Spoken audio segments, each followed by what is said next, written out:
Yo, so we back in here for another edition of F-ya-Motha, and I seen this earlier this morning, but I've been on this nigga top for the last 3 or 4 videos, so I ain't gonna drag this out. It says Floyd Mayweather is facing 2 felony charges of theft and intent to fraud after allegedly using a bad check to purchase a $200,000 watch in Las Vegas. Now, I don't know who the fuck still writes checks. That's first. Second of all, I'm assuming he had a petty cash account, and we already know the nigga can't read, so I'm assuming he can't count that good or keep track of his finances. I don't know, after he just got jerked out $175 million, if he keeping up with the account, right? I guess the associate was his accountant, and that nigga's back in Tel Aviv, so I don't know. He probably isn't managing the money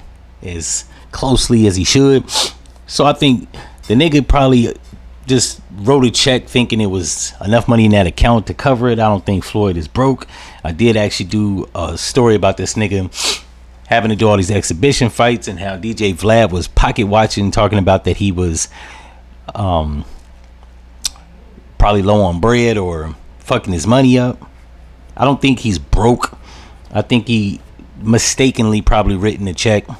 Like I said, he don't have an accountant over his accounts no more because of the $175 million lawsuit he filed with his former accountant slash associate. So that's probably what the case is. I hope this nigga is not broke and writing checks. Didn't the nigga just buy an $18 million watch like a few years ago? What the fuck you doing buying it? See, if the nigga is broke, he is one of these niggas that I don't got no sympathy. They kind of deserve it, right? Because you just bought a fucking almost $20 million watch not even 3 years ago. I think it was 2023, if I'm not mistaken. So what the fuck do you need a $200,000 watch for, right? Nigga trying to be the motherfucking Flint, Michigan nigga of Harlem. Man, I already said Detroit niggas is like the Harlem niggas of the Midwest. This nigga's trying to live up to a Detroit nigga. He ain't even from Detroit. That's the killer shit. In any event, when I come back, we'll actually talk about the real story. It's me, my nigga, to be the thug that I be. It's me, my nigga, to be the thug that I be. That ain't Hot Turk. Man, come on, man. I'm doing what I gotta do, man. Yeah. No problem. Appreciate it. You want to buy a CD? How much is it? $20, man. $20 for Turk? Hold on, let me pull over. Oh, yeah. That was Hot Boy from... I'm fucking up. That was Turk from the Hot Boys. This nigga's 45 years old. Just turned a fresh 45. Now, I'll be the last nigga to talk about a nigga age, because he up there with me. Well, actually, let me take that back. I'm up there with him. He 5 years. He a nickel from 50. This nigga is actually in a Walmart parking lot. Somebody busted his ass doing preemptive or improv performances or whatever the fuck, right? He rapping for donations. Now, I didn't know shit came down to hard times, but I seen these other 2 stories, so I'm gonna correlate, connect the dots, connect all these shits together, because this is irony at its finest, and everybody that follows my show knows that I have a motto. Irony is something that should be played out in movies, scripts, books, and plays, not in real life. It looks fucked up in real life. What I mean by that is it's ironic, and I saw this on Twitter, that Cash Money and No Limit is doing a tour. So the fact that this nigga is actually performing in a Walmart parking lot for donations, and how much can you actually garner for like songs that you wrote 28 years ago? Now, I'm assuming because he went to prison right after the takeoff of the Hot Boys, that he didn't get publishing or get his publishing right, and Birdman is notorious for stealing from niggas, so he probably didn't give him his publishing, probably stole it, forged some paperwork. Who knows, right? That nigga got his advance, bought a couple watches, maybe a house, a car, went to prison and got out and was back to the bricks. Now, I don't know why a nigga can't take his celebrity and try to turn that into some payola, right? Just by your name. Like I tell people all the time, just by your celebrity alone, you could easily proposition clubs to do walkthroughs or MC or host comedy shows, or hell, even up and comers. You could open up, you could do shows, or you could do celebrity, you know what I'm saying, celebrity appearances. Put on a flyer that Hot Boy Turk will be in the building. That's gonna at least get you the middle-aged bitches and up, right? Now, unless you can pull some of your strings to get BG or maybe even Lil Wayne or Juvenile to accompany you, you could turn that into something, right? Because they're a little bit older, right? Lil Wayne is 43. What's the other nigga name? Lil Wayne is 43. Juvenile's 50. BG's like 47, 48. But they still have some type of notoriety in the hip hop game. Even the young bitches will turn out if you say that Juvenile's showing up, with the hopes of Lil Wayne turning up. Hell, you got their phone number. Putting together some shit like that, like, hey dog, I know we ain't been on the best of terms, but I'm trying to do these celebrity appearances. If you accompany me, we can split the profits. You wouldn't have to do all this dumb nigga shit in the Walmart parking lot. But hard times, right? Now, the Cash Money No Limit tour isn't set to actually begin until September, all the way until November 15th.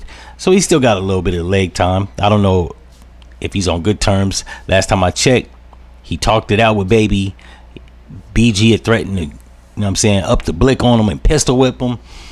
But I think that could be worked out, because New Orleans niggas is notorious for riffing with each other but being cool, right? These are the same niggas that say they call each other bitch, and it's all love, right? So clearly he could work something out. At the very least, holla at Master P, see if you can get put on the tour, or have him talk to Birdman or something.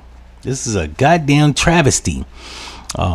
When they about to do one of the biggest tours, now that's why I said the irony shouldn't be played out in real life, because this is ironic that these niggas is actually set to do a Cash Money No Limit tour, and you in the Walmart parking lot, right? Now I don't know if he's just gearing up. You know what I'm saying? He probably did get included in the fold, but until then, right, that shit don't start till September. So it's June right now. He got July, August, September. He got 3 months. So maybe he trying to buy some time, pick up a couple of dollars, rent's due. I don't know how he's falling off this goddamn bad, but who am I? I'm just a nigga from Ohio. And then the other part of the irony is that Miss Coaz just got sentenced, I think either today or yesterday, to 20 years in prison for the rape of some woman. Now, considering this is third accusation, he up the river. He's actually looking to file an appeal because, well, the nigga probably caught wind and they about to do this tour, and it's ironic that he'll be left off of it, right? I will say, if I was him, I'd be pissed the fuck off, because I'm like, God damn, Master P, you picked the fine time to go on tour. Like, what happened 3 years ago, my nigga? He, once again, was probably within between a rock and a hard place, and he was trying to bag bitches, and you know what I'm saying, the fame wasn't working out for him, nigga. You ain't did no shows, you ain't dropped no albums, you ain't did no TV appearances. You're falling off, nigga. And considering I think Mystical is 50 years old, yeah, it just don't hit the same, right? You can't bag the same flavor bitches you used to. These young chicks ain't going for that you used to be hot 30 years ago type shit, right? Not only that, you was hot, but you ain't got the coins to back it now. Like, it don't even matter if you're a washed up 90s rapper. Most niggas, like, at least garnered some of their bread for a stable house and the illusion of looking rich. Hell, even Spice One ain't fell off this goddamn hard. He's still booking shows. So, yeah, this looks all messed up. I hope he actually gets an appeal. People was in the comment section talking about, man, this is third accusation. Let me just clarify his rape charges. The first one, he actually technically didn't actually hold the woman against her will. What happened was that she stole $50,000 from him. Well, actually, she wrote a check for $50,000. In return, he said he wouldn't go to the authorities if she sleep with him. She agreed. And then he called over some niggas, and then they ran a choo-choo on her. And then she said that wasn't included in the package deal, right? I mean, now, me personally, if you wrote a $50,000 check to yourself, I would have called the police. I don't care how fine. I still want to see what she looked like, right? It's been 20-something years. We didn't get to see what she looked like, or at least I don't. I ain't see what she looked like, right?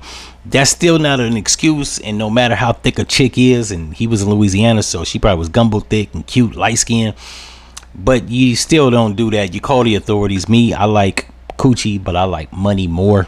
So I would have called the authorities, had her locked up. Instead, she played the reverse Uno on his dumb ass. Now, technically, like I said, that wasn't that.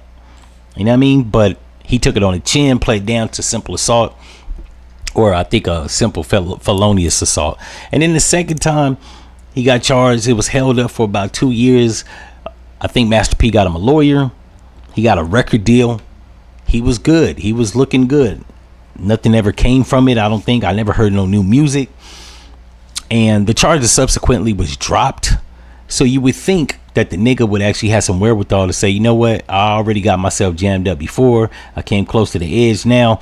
I don't know if it was approaching 50 or being a washed up rapper or being low on funds or bitches playing in your face because you ain't that nigga no more. That he just said, fuck it. So if he did do it, he need to stay in jail. If he didn't do it, I hope he gets an appeal so he can get out. He probably ain't. You know what I'm saying? But wishful thinking is if he was to somehow at least get bonded out, right, on an appeal, that he at least join the tour, stack up a couple $1 million and subsequently get charged and convicted again. But he has some bread on his books. But I don't know, man. You know, like these are examples of bad decisions that I don't know how these niggas get put in a position to jam themselves up. Shit don't be making no type of sense. So I hope Mayweather works it out. I think it's the end of the road for Mystical, but I hope Turk at least gets put on. I hope he gets put on the tour. Me personally, I never was an individual Hot Boy fan with the exception of Juvenile. I know everybody be sucking and slurping Lil Wayne. While I thought his music was cool, I was more of a Hot Boy fan than I was a Lil Wayne fan or Turk fan or even a BG fan. I think the only nigga from the group that actually went solo that I fucked with heavy and bought his subsequent 2 records was Juvenile. While he wasn't the most lyrical nigga, he was the only nigga in my opinion that actually had swag, appeal. He had mainstream appeal. His delivery was better. Overall, like the persona that he had, it resonated more with me. Lil Wayne has an annoying voice. I never was a fan. And then I seen the nigga in person. He's like 5'3". I'm not a fan of a midget. BG, I never liked his style because while he did have swag and he could rap, he was just too crass. He's like Pimp C for me. Like, I like my music and my rappers tasteful. I don't like niggas that's country and just use crass language all the time.